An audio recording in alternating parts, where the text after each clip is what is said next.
இந்த வாய் அடக்கிறதுன்னு சொல்லுவாங்க பார்த்தீங்களா? அது வந்து நம்மளால கண்ட்ரோலே பண்ண முடியாது போல இருக்குது. நான் நம்மளாலன்னு சொல்லி நம்ம எல்லாரையும் சொல்ல விரும்பல. என்னால் ஆக்சுவலி கண்ட்ரோல் பண்ணவே முடியல. என்னென்னு பார்த்தீங்கன்னா, மார்னிங் அண்ட் லன்ச் வந்து ரொம்ப கண்ட்ரோல் பண்ணி டயட்டில் இருக்கணும். ஸோ வந்து நல்ல ஹெல்த்தியாக சாப்பிட்ணும் அப்படிங்கிற மாதிரி பார்த்து பார்த்து சாப்பிட்றோம். ஆனால் இந்த டின்னர் மட்டும் வந்து கண்ட்ரோல் பண்ண முடியல. வாய் சுத்தமாக அடக்க முடியல. ஏதாவது வந்து நல்லா சாப்பிட்ணும் அப்படிங்கிற மாதிரி தான் இருக்குது. ஸோ இது எப்படி கண்ட்ரோல் பண்ணுறதுன்னு எனக்கு சுத்தமாக தெரியல.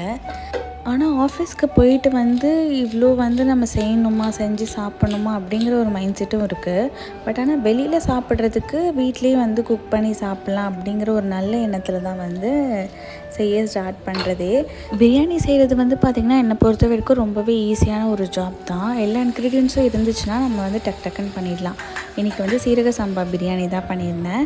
அண்ட் அது கூட வந்து ஈஸியாக பண்ணுற மாதிரி ஒரு சைட் டிஷ் ரெடி பண்ணணும்னு சொல்லிட்டு இந்த சிக்கன் ரோஸ்ட் பண்ணியிருந்தேன். ரொம்பவே ஈஸியான ஒரு ரெசிபி தான்.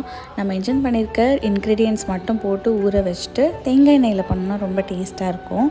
அதை போட்டுட்டு சிக்கனை வந்து அதில் போட்டு ஃப்ரை பண்ணி எடுக்கணும். தேவையாக இருந்துச்சுன்னா அடி பிடிக்கிற மாதிரி இருந்துச்சுன்னா தண்ணி தெளித்து விட்டு நம்ம ஃப்ரை பண்ணி எடுக்கணும்.